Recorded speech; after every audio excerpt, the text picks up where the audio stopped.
And welcome to another edition of Behind the Uniform. This is where we take you inside the lives of the student athletes that you watch on the field or court of play.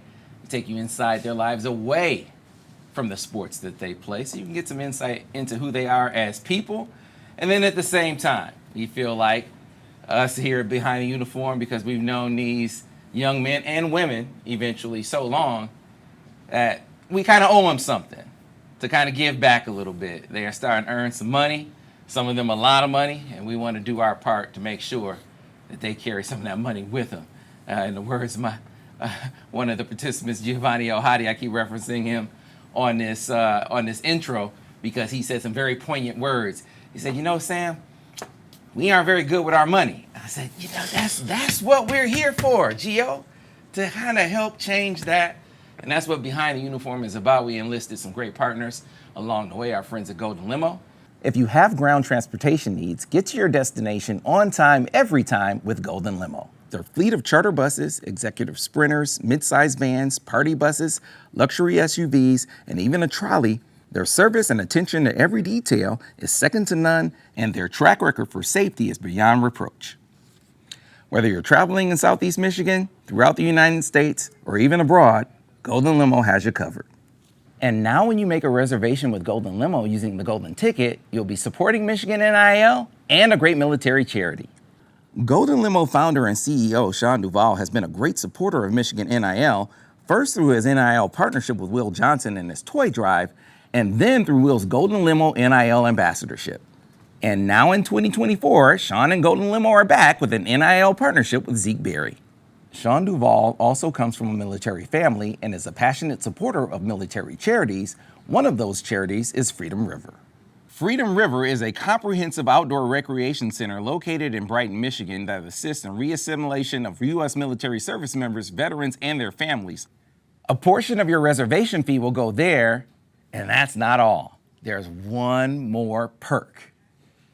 Once a month, one Golden Ticket reservation will be selected to attend an exclusive party after the season. That party will include Zeke Berry, Samaj Morgan, maybe some other guests. I know it will include the film study crew, Al Borges, Vance Bedford, doing an exclusive film study breakdown in front of the audience that is at that party. It'll have the Dropping Dimes crew with Devin Gardner, Daniel Horton. Maybe it'll include you, but only if you book through Golden Limo using the Golden Ticket once per month. A Golden Ticket reservation will be selected to go to that party with 3 guests, but only if you book your reservation through Golden Limo using the Golden Ticket. All you have to do to book your Golden Ticket reservation is go to goldenlimo.com/Golden Ticket or call their team at 734-668-8282 and mention Golden Ticket to book your transportation reservations today. So check them out at goldenlimo.com. And then from the financial literacy standpoint, our friends at UMCU, the University of Michigan Credit Union, and at Morgan Stanley are helping us build the foundation and the tools and the habits with these young student athletes in ways that can help them move forward. We will talk about that in our financial literacy bootcamp a little bit later. But right now, let's welcome our guest, a young man I first saw a couple of years ago when I made it out to California to watch him put together one of the most beastly performances I've ever seen on a high school football field. One Mr. Mason Graham. Mason, how you doing? Doing good. How about you? I'm doing all right, man. I say beastly. I know we talk about it all the time because I'm still in awe of watching you play damn near every snap. Every snap on the offensive line. Every snap on the defensive line. And even play some special teams. Like, a lot of guys don't want to do that, especially in a star role, and yet there you were doing your thing on both sides of the ball, Mason. I still marvel at that. Appreciate that. So, man, how far we've come, though, all these years later. Now you look at your profile, hard to believe that you were once an unheralded, underrated recruit. You ever think about that? Yeah, I try not to think about it. The past is the past. Everything happens for a reason. I'm just thankful I'm here now. So, here now means the number one defensive tackle in the country. This is me saying, I don't know if you go around. You probably I hope you think that because I think you've proven that on the field of play where it's not just everything that we say about your motor. It's the power, it's the speed, it's the technique. Things that I think we've seen grow in your game. When you assess where your game has improved the most, where would you say, how would you assess the growth of Mason Graham here over the course of your Michigan career? Yeah, I know. I felt like since high school, like throughout my high school career, I had a good foundation, good family, good set of coaches that really, built that foundation for me. But when I came here, I feel like, I really just came in here with an open mind, trying to do whatever it is for me to, play, or whatever it is for this team to, to be the best version of itself. So I just kind of came in here with an open mind, just worked as hard as I could, and took all the coaching and didn't really say much and just, let the play on the field do its own talking. Yeah, well, the play on the field did its own talking the moment you got here. Like, you were a starter your freshman year. On the defensive line, your first game, you were a starter. Now, you tried to qualify it the last time, say it was a package, but still.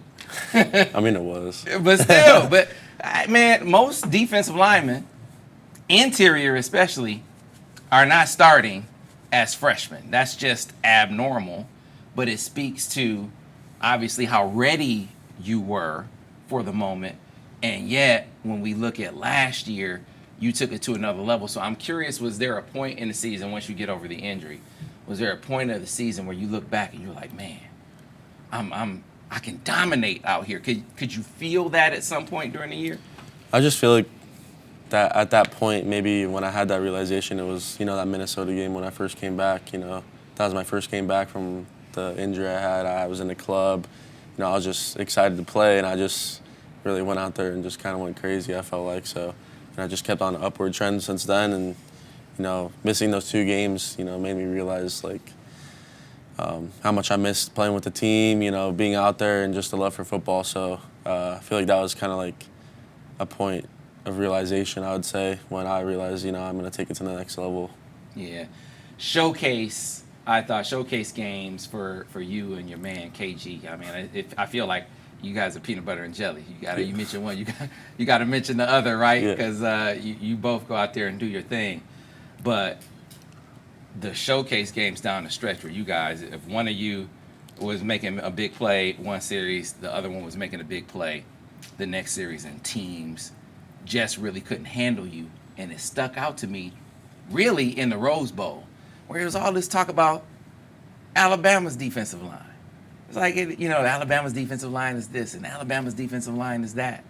And I was curious. I don't know if I talked to you about this, but man, all this talk about them, and I didn't hear nearly as much talk about you guys. And did you hear the lack of talk about you guys? And did that bother you? Did it motivate you? Did it give you fuel? Did it do anything? Did it contribute anything to what we saw from you down the stretch in that Bama game or in the national championship game?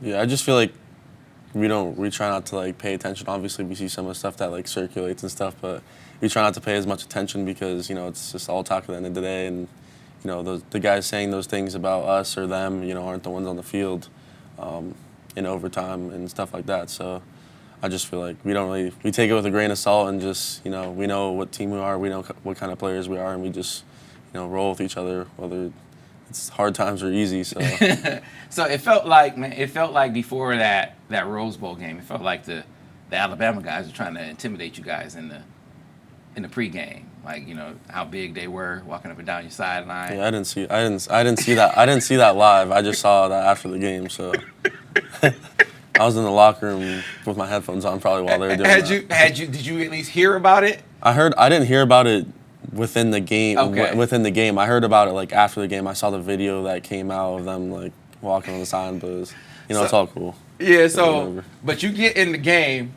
It's good. Maybe you would have went crazier if you had seen it, but because you did go crazy. All you guys went crazy. They couldn't block you, and this is another thing I wonder, because you guys are in the trenches and you see it, and you can kind of feel what the opposition is thinking. Mm-hmm. And you guys are getting down on them. What was it, 7 sacks in that game? I mean, you're 5 in the first half alone, I think. Yeah, you're getting down on it. So could you tell that these dudes, they're saying we got him. Could you hear it? Could you sense it? Could you see it? Yeah, I mean, I could just feel like, throughout the game we were getting stronger and stronger, and there was all this talk about them bullying people, like bullying different teams. They played Georgia that week before, and we were watching film, and they really demolished their D-line. So they really took them out the game, moving them off the ball and stuff like that. And I feel like just us on the defensive side of the ball alone, I can't speak for the offense, but we just kind of took that to heart, and we wanted to showcase we were the best defense. So I feel like as the game went on, we just kind of get stronger and stronger, and we came more and more together going into that late fourth quarter overtime. Mm-hmm. Yeah, their center was having problems snapping the ball. Did you guys feel like you were in his head at some point? I mean, I don't know if that's the exact reason why, but I'm sure he was definitely thinking about blocking us. Because he was having all kind of problems. That is for sure. Throughout the game, bouncing the snap back there consistently, and it didn't get better. That's for sure. So, as you guys get in the national championship game, though, Michael Penix, he had his way all year long. And then in that contest, that's another one where it's like, this dude, people are acting like he's going to have this clock that be at the same speed that he's had it be all season. Mm-hmm. And that, to me, was the biggest factor in that game, was you disrupted his clock. That's what it felt like anyway. Yeah, I feel like our game plan going into that game, they have a lot of offensive weapons, a lot of guys that can, make big plays. And, Penix was one of those guys that, made it go. So I feel like as a D-line, we took pride in, letting those DBs be comfortable back there, and being able to get back there somewhat quick, and, mess up his timing, mess up the receiver's timing, mess up everyone's timing. So, sometimes when they're max protecting, we only rushed four people, and we were still getting pressure back there. And that's just a test to, all the work we put in, how hard we work together, and just the type of chemistry we have just as a D-line and a defense and front seven, really. Yeah, man, I don't remember the sack numbers in that game. I guess I should have it committed to memory. I think KG had the only sack. But okay, well, there's a lot of pressures. Lot of pressures. Well, I remember though, Coach Elston, D-line coach at the time, saying before the game, pressures are a stat too. Mm-hmm. That if you can disrupt the timing, if you can make the quarterback uncomfortable, that impacts the game too. And we saw it. I mean, because we had Rod in here yesterday. He said, "Man, I had a bust. Yeah, I had a bust." He said that was on me. I remember that one. He said that was on me. He was running down the field wide open, but you guys had, beat Penix up so much by that point, he airmailed it, and it wound up being an incompletion. And that was one of those instances where pressure being a stat made a difference. Yeah, I feel like, just a lot of the time when we get that pressure, it helps them out. And, a lot of the time in that game, I feel like, Penix was either like falling away from his throws, or even sometimes I remember him even falling down like as he threw the ball because he didn't want to get hit. So I feel like all those just kind of add up, all those little hits, all those pressures always add up. And then later in the games, they kind of broke. Yeah. So win the national championship, you're on top of the world. Coach Harbaugh goes to the Chargers. Coach Mender, Coach Elston, Coach Clean. I mean, the big pieces of that success depart. And then you also have other elements at play. And this is something all the guys have been talking about and been very real about. Gio said, listen, if I told you how much money was on the table for me and my family, if I told you what they were offering and a starting position, I had to pray to stay. Yeah. Colston says this was unbelievable what was out there. If what they say was on the table for them, I can only imagine what was on the table for you. And so Rod calls this round table, because Rod talked about, he said, I called the guys, the main guys together, and said we got to get in a room and talk about it. Where were you in that headspace at that time, heading into that meeting? What were you thinking about what you were going to do in that moment? I didn't really know what to think. There was, obviously there's a lot that circulates now with all the NIL and the, it's almost like a free agency now. So, there's always people trying to sway you one way or the other. But I was just kind of going in there, just leaning on my family, like the ones that are closest to me, like the guys that were in that room, and just having an open mind. I wasn't leaning one way or the other. I was just kind of, there to talk, and we all just talked it out, and we all wanted to stay together, play with each other. I feel like that was best for us, and we want to play with each other. We're the ones that we want to play with on those Saturday nights, those Saturday at noons against the Texases, the Ohio States. That's what we want to do. That's what we've done for 2 years, 3 years now with a lot of the guys. So we just want to finish this out and finish it out the right way. Yeah, there were some extenuating circumstances for you guys on defense, especially, who lost all your coaches. I mean, I'm not saying it was an easy decision for the offensive guys. But I mean, Coach Elston was obviously your guy. So not only did you have the NIL consideration, so I want your thoughts on that too, because before the national championship, or after the national championship, we'll get your gauge on that. But specifically as it relates to Coach Elston departing, and then who are they going to get to come in and be his replacement? I imagine that had to be huge for you. Yeah, I mean, Coach Moore always kept me and KG updated on, what guys he was looking for. He wanted, character first guys rather than, the greatest coach in the history. So, I feel like we have a good group of coaches. Coach Espo stepped in. We obviously had that situation with, Coach Scruggs and figuring everything out. Everything just falls into place how it should be. And I feel like we're comfortable with Coach Espo, and he's taken over the reins. And, I feel like we're going to keep on progressing with him. But yeah, Coach Elston and the whole defensive staff leaving was, we had a good idea that Coach Minner was maybe gone after the year. Then it might have trickled down from there. So we didn't really want to think about it at that time, but we kind of had a good idea going into those last few games, what was going to happen after the year. But we really weren't too worried and just focused at the task at hand. Yeah, Rod said for him, the most jolting one was when Coach Herb left. Yeah. Was that the case for you, or was it when Coach Elston left? I feel like it was when Coach Herb left, because we spend, regardless of how much time we spend with everyone, we spend the most time with, the strength staff, and Coach Herb is, we're with him almost every day. Every day. So we're always working. We go through those tough times of summer conditioning, and he wasn't just like a strength coach that pushes you physically. Everyone talks about how like the mental aspect, he really took guys to the next level and, kept us sharp, when we had to play those, go into those situations in overtime against Alabama, or, play those, get down to the last drive against Ohio State. I feel like that's where, his traits really were exemplified on the players. Mm-hmm. How much carryover is there from strength staff with Coach Herb to the strength staff now?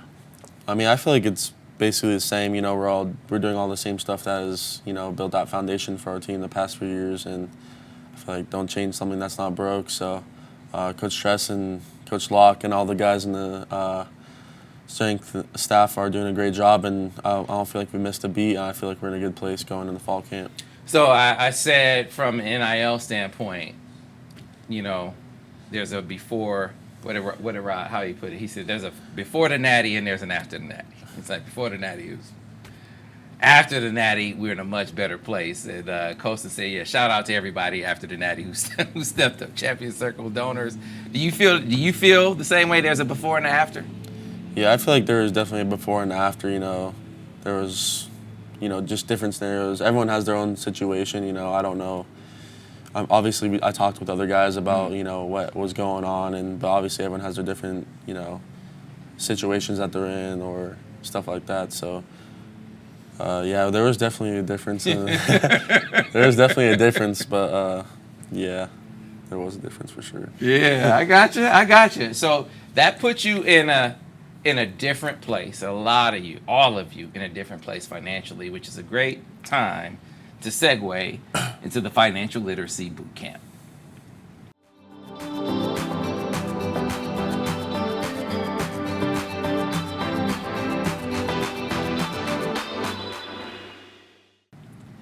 So this is a portion of the program where we talk about financial wellness, financial literacy, financial education, and engaging student athletes in ways that can help them not only currently, but moving forward.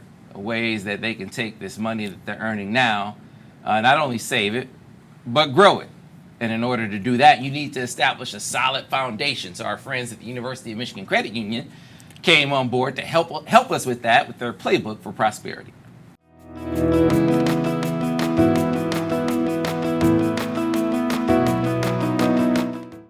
So Mason, you made it over to UMCU and spent some time with the folks over at the University of Michigan Credit Union. What were some of your takeaways from your time over there at UMCU? You know, it was a good opportunity, you know, learn from, you know, a local credit union, you know, just offering us all the tools to, you know, be educated on stuff like credit and, you know, what it actually means and what factors into that, and just how important it is. You know, we just had a sit-down conversation, a few of us, and they kind of just educated us and put us in different scenarios, and were kind of just gauging us and how much we knew and kind of taught us at the same time. Mm-hmm. So had you done anything with credit? Like, do you have a credit card? Had you started using it yet? Yeah, I'm just now getting a credit card, and I'm just doing some small stuff with my credit card to just slowly build my credit. You know, don't need anything drastic right now. I'm just slowly build it up and you know, build that credit up so I can be in a good place in a few years. Yeah, man, that's different.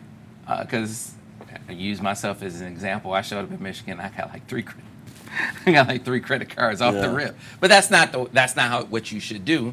And that's the pitfalls. That's some of the pitfalls and trappings that not just student athletes, but just college students in general, getting every credit line open that they offer to you can be a trap, right? And then they also, I know they talked about you miss a payment. That can, you know, sink your score, and it takes you a while to build it back up. Yeah, that definitely gave us a scenario. You know, one of us had like a credit score of, you know, like 730 or something like that, and then they just put us in a scenario where we missed just 1 month payment. You know, we were like a day or two late. You know, just 1 month of missed payments, and it drops the credit score, you know, so much, and it just puts you on. It just takes so much more time to build that back up than, you know, just that one quick month of just losing it real quick. So, yeah, just the importance of, you know, paying everything on time, just being aware of what, you know, you have in your resources. So I'm gonna just pose a couple different words for you, and I want you to just choose for me which one resonates more. Okay, and you've probably heard this first one: spender or saver. What do you think, Nick? So what's the natural sort of reaction for you when? I'm more of a saver, but I'll spend some too. Okay, and that's all right. You know, one of the things I learned a long time ago doing this job, it's not my job to tell you guys never to spend money. I like to tell people spend money on stuff that brings you joy, as long as it's, you know, there's a good balance there. So, spontaneous, or are you a planner? Spontaneous. Wow. Okay. I don't really like planning stuff. You know, just kind of going with the flow and just let things happen. Okay. Last one, and this was maybe a little bit more pointed, especially towards adults. Are you more of a worrier or more confident with your finances? Kenneth, I'll start with you. Worrier or confident? I think I'm confident. Confident, good. Yeah. Okay. What do you think, Gio? Confident for sure. Yeah. I'd say confident too as well. Do you think adults ever worry about money? Yeah, all the time. Yeah, you're looking at two right here. Right. And especially when you get a family. I have 3 daughters at home, and you know, mortgage payment and stuff like that. Finances aren't easy. Building credit, has anyone started that yet? Sort of maybe with a loan or a credit card? Yeah, I just started like not too long ago. Okay. So I'm trying to build it up. What would I see if somebody is financially healthy? What would I see that person doing? Yeah, I'd kind of just say like balanced lifestyle. Yeah. Being able to, you know, just be comfortable and not really have to worry about. I like that perception things, because sometimes when I ask that question, somebody goes, oh, well, if you have a credit score of 750, very black and white. Other people like, if I can sleep at night and I'm not worried. And the answer is both. Listen, it's absolutely both. That's one of the hardest parts of the job I do, working with somebody that's in trouble, because they are so stressed and it's hard for them to even make good decisions. When they're getting calls and they're getting letters and they just don't know where to turn. I hear a lot of people talk about financial literacy and then also financial capability. So being able to purchase things. Yeah. What's the difference to you? Yep. Maybe can I use a football analogy? Let's Let's do it. say you guys, you're got a game in about a month. That type. Will you have a game plan for that first game? Yes, for sure. I'm sure everybody's got assignments and those kind of things. Once you take the field, though, what happens? It doesn't always go that way. Yeah, Yeah. talk to me, Gio. What happens, right? Decisions, You penalties. practice, we practice for the game, Yeah. of course, but it doesn't always go that way. Yep. But I'm telling you, I bet you before you step foot on that field, you got a pretty good idea of what the plan is. Yeah. That's sort of knowledge. And when I'm talking about financial literacy, it's sort of like, do we know what a good credit score is? Do we know the difference between a stock and a bond? That's knowledge that helps us be confident and make decisions. Capability is y'all can make your own decisions, Yep. you know, that kind of thing. And life is gonna throw some curveballs at you. Yeah. How do you get through the month? You know, you've got some income, you certainly have expenses. What do you do? What's your plan, Mason, to keep things live within your means? No, just like know in the back of my head, just not to overspend. Okay. If I buy something like this week of the month, then I'm knowing that I'm probably not going to buy anything like that for the rest of the month. Okay. Kind of just balance. Do you use a notebook, a spreadsheet, an app, or you just kind of I just go up know in here? my head. All right, you have a good sense of confidence that you're Yeah.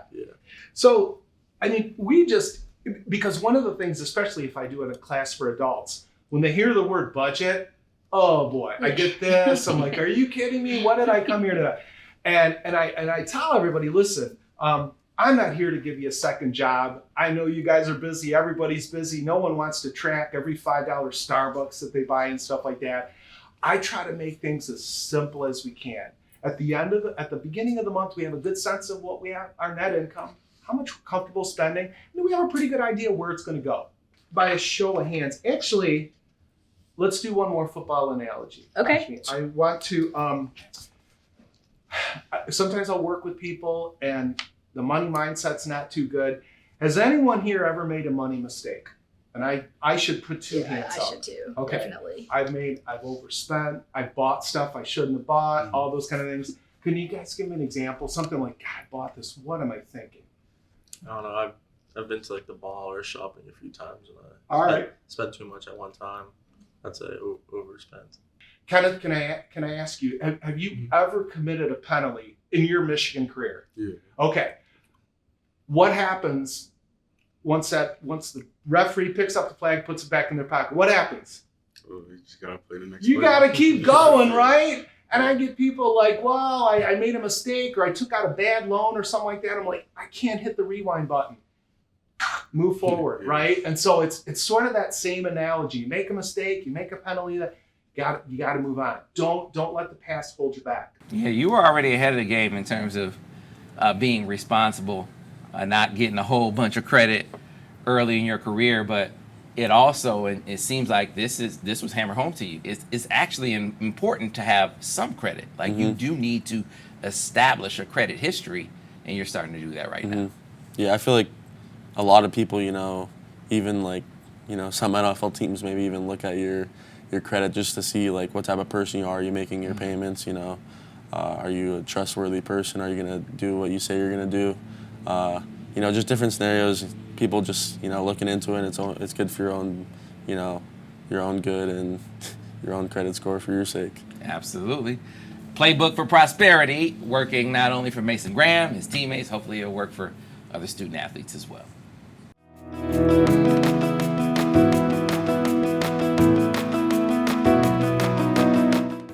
So you mentioned Morgan Stanley. I know you've been working with Dave Hemmick and his group over at Morgan Stanley for a while now, helping you establish your credit and whatnot. But when it comes to growing what you're earning, what are some of your takeaways as far as sort of investing in your future? What are some of the things you have been tapping into there? Yeah, there's just, Dave kind of took me through a few different ways that, there's different types of investments like the money market, which is just a traditional way. You can just put the money in your account and, you're knowing that's going to slowly build over time with the interest and stuff. And then there's the stocks, there's the high risk stocks, the low risk stocks, or, just the steady stocks that are like reliable. The higher risk ones, obviously everyone has their own take on that. and then kind of just the idea of bonds. You know, I'm still trying to learn more about the bonds. I'm not 100% like familiar with it yet, but yeah, I'm still trying to work on the bonds part though. So have you been able to establish what your risk tolerance is? Are you a guy who's like, hey, let's go for the big money. Let's as much risk as there is, let's take it. Or are you the let's play it totally safe guy? Have you determined that yet? Yeah, I feel like I'm somewhere like maybe I fall in the middle. You know, I'm gonna take a few risks. You know, say you have like 4 high risks stocks or investments that could go one way or the other. I'm probably gonna do. Like 2 of them maybe will be good, and 2 of them might fall a little bit. So, and then I just try to stay on the safer side a little bit more just in case. You don't really know what's gonna happen. So, yeah. Yeah, I got you. Well, listen, this is the kind of sort of financial engagement that's important for not only you, but just student athletes in general in this NIL era. Kind of engagement is important to start having, a way to start thinking, got to start thinking different, got to start thinking more about the future as you are handling things in the present. And our friends at Morgan Stanley are definitely helping a lot of these guys do that. Appreciate them for helping us here with the Financial Literacy Bootcamp.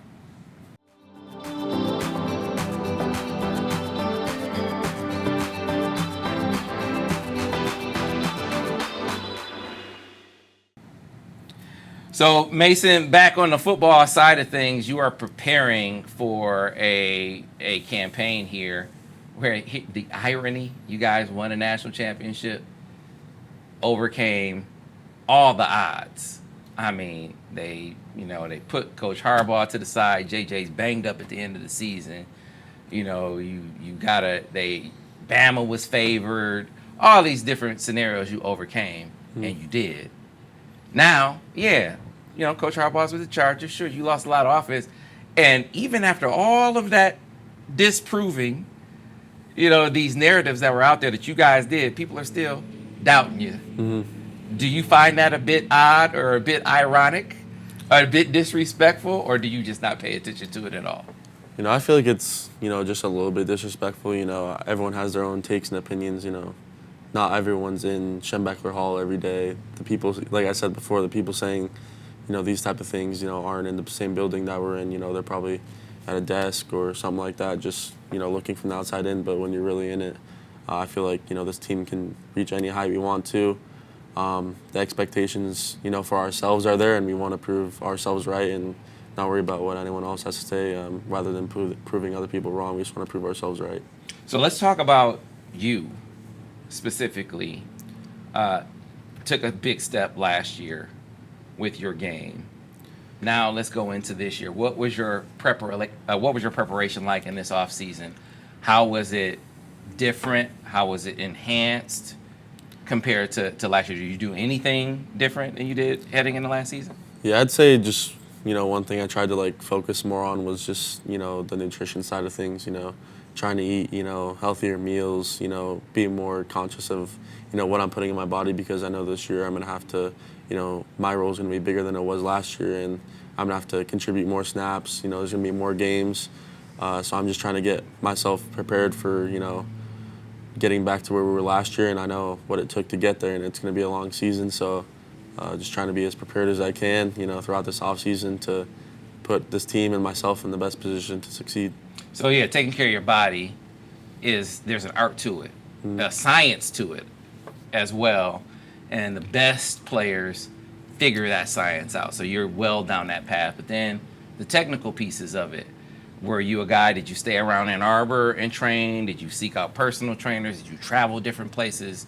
What did you do along those lines? Yeah, I mean, a few of us, like me, Will, Colson, and some other guys, we just, when we had our breaks, we went around different places. We went to Florida and trained, we just chilled out, had some fun time, and then we, got all of our work in. We did all the stuff we needed to do, and then we also went to Georgia and trained. We were just going places, and just working as hard as we could, seeking out opportunities and getting with the best guys we can to, make the best player out of ourselves and each other. Is there anything, any piece of tutelage, any skill, any technique, any piece of advice in particular that you point to, you're like, man, I know I know that and you can say everything made you better, but I'm talking about something that sticks out to you Just this off season, just this offseason. you know, I don't really have like one specific thing, but I just felt like family time is huge for me. My parents live far away, my family's far away, so in May I try to go back there and see them for as much as I can. So it's always cool seeing my brothers and my sister and my grandma and my parents. So it's always a good time going back there, but nothing too crazy. Just trying to find the balance between football and family and everything. Yeah, shout out to Alan, by the way. So you mentioned something a minute ago. You said you're going to have to contribute more snaps. I don't think that's asking for you. Like, I know that's what you want to do. Mm-hmm. Like, that's what you want to do. That's what you're used to doing. Yeah. You played every snap in high school. But there's this line even for great players where it's like, all right, you can play at your best for a certain number of snaps, and then you want to rotate. Like, you don't want to play 60, 70.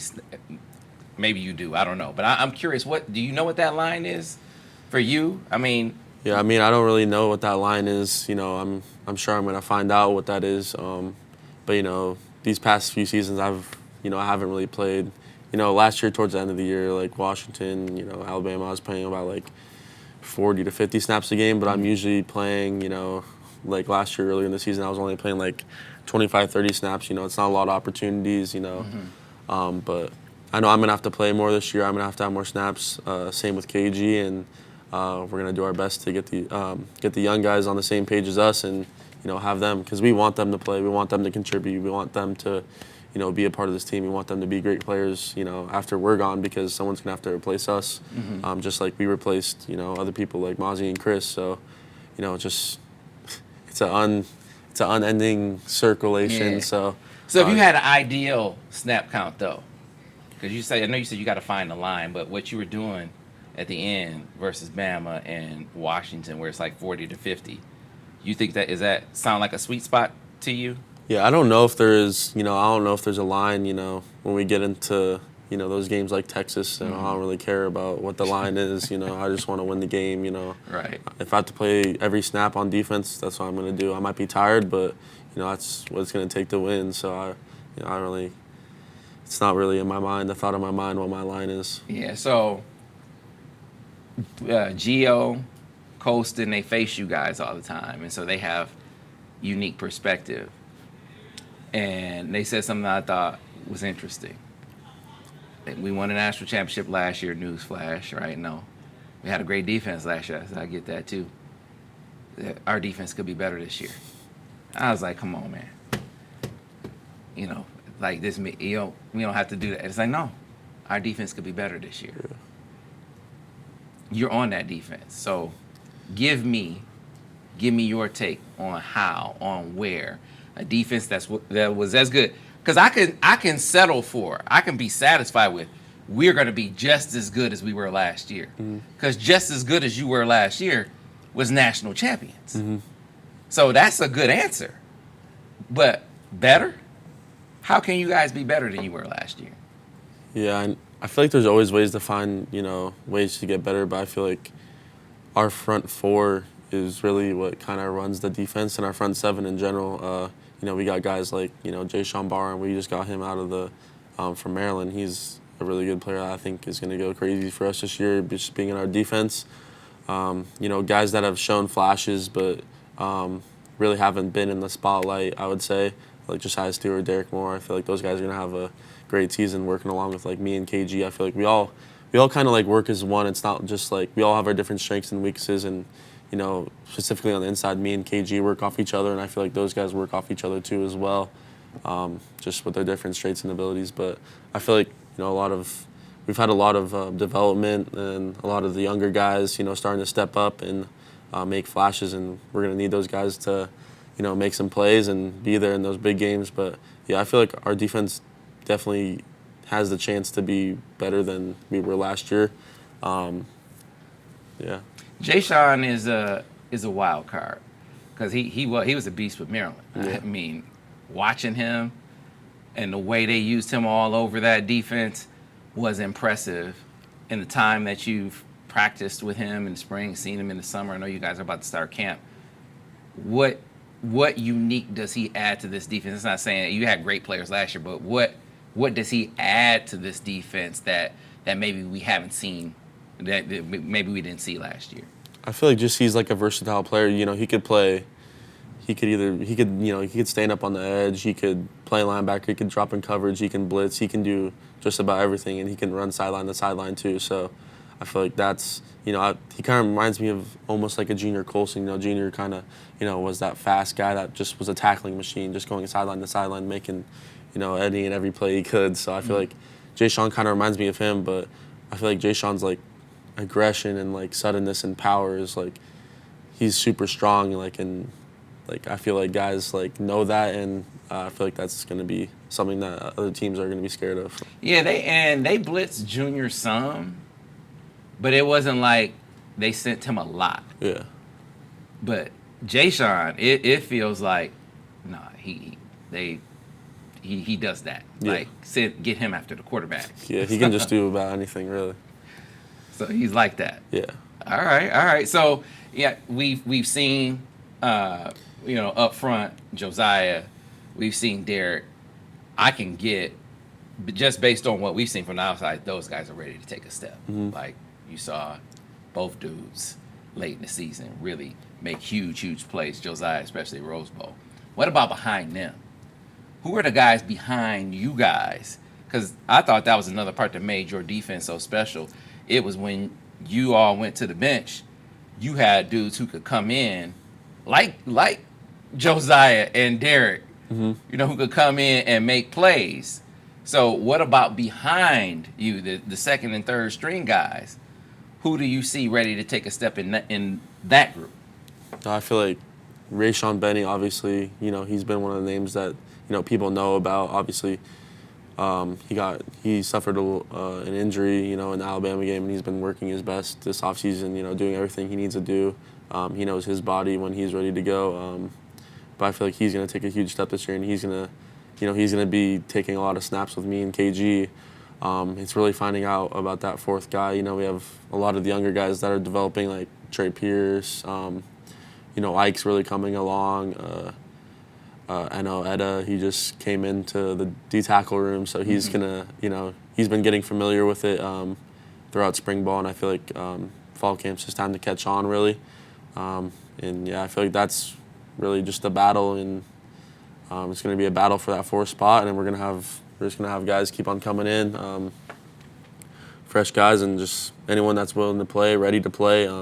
Coach ESPY feels like they can go out there and, there's going to be no drop-off, then he's going to put them in the game. So Yeah, Coach Moore, all the coaches, frankly, said a lot about TJ Guy in the spring. Did you see him as a guy? I thought you were just talking about interior. Interior, but the whole whole front. TJ Guy, I live with him, so, me and him are pretty tight. So I feel like he's taking things really seriously, and he's aware of the opportunity he has this year to, get on the field and make plays.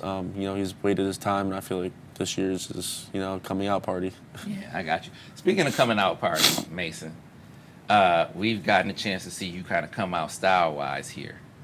Because I look at you now, man, I see iced out. I see, I saw you at the ESPYs, suit. Was that always you, or has your style kind of evolved? Over the last couple of years? I mean, that's kind of always been. I've always had my little style, but I feel like, I've just tried to, be different, try different things, Yeah, nothing too crazy, though. Yeah, no, I mean, I want to give you credit. I'm highlighting it because we're going to put some of the pictures up on the screen so we can show Mason's ESPY pictures. So see him, it's like his Will came on and said, I'm kind of the most stylish guy on the team, or I'm up there. Yeah. I was like, Mason, maybe you could put I'm trying to rise in the ranks, but Will, I think he has his own stylist and stuff like that, so he's way ahead of me.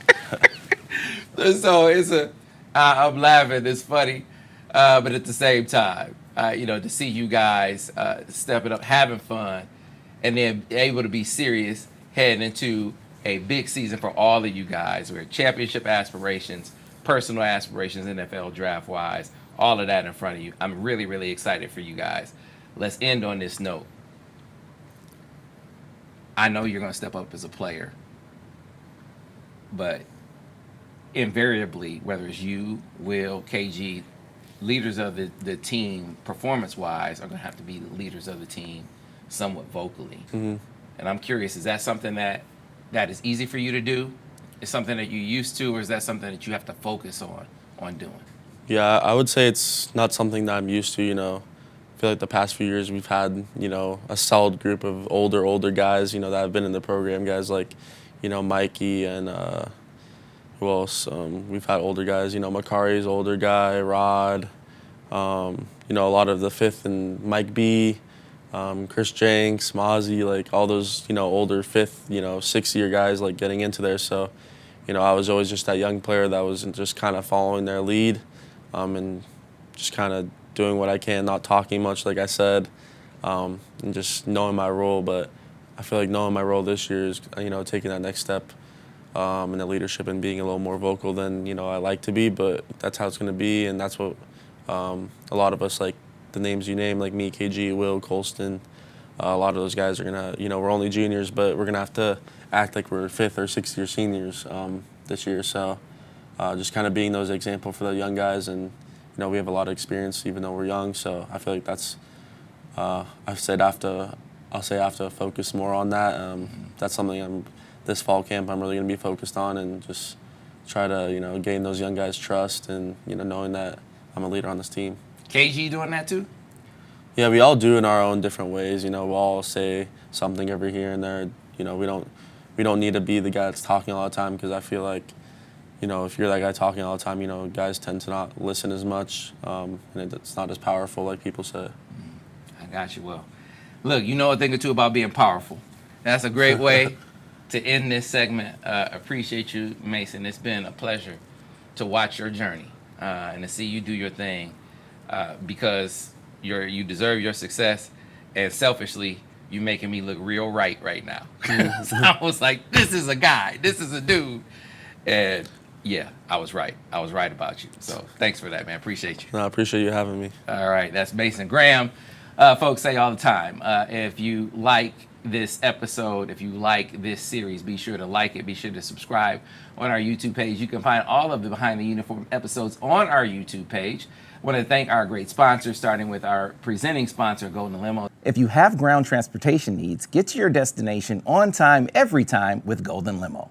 Ride like the Wolverines. Feel like a Wolverine when you ride with Golden Limo, the proud transportation partner for many of Michigan's sports teams and the primary transportation provider for Michigan Wolverines football.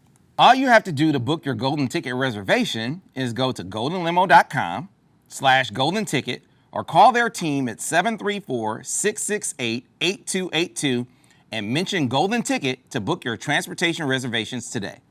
Of course, our supporters for the Financial Literacy Bootcamp, our friends at the University of Michigan Credit Union, our friends at Morgan Stanley and Dave Hemmick. I want to show our appreciation to them as well. Thanks for watching another edition of Behind the Uniform.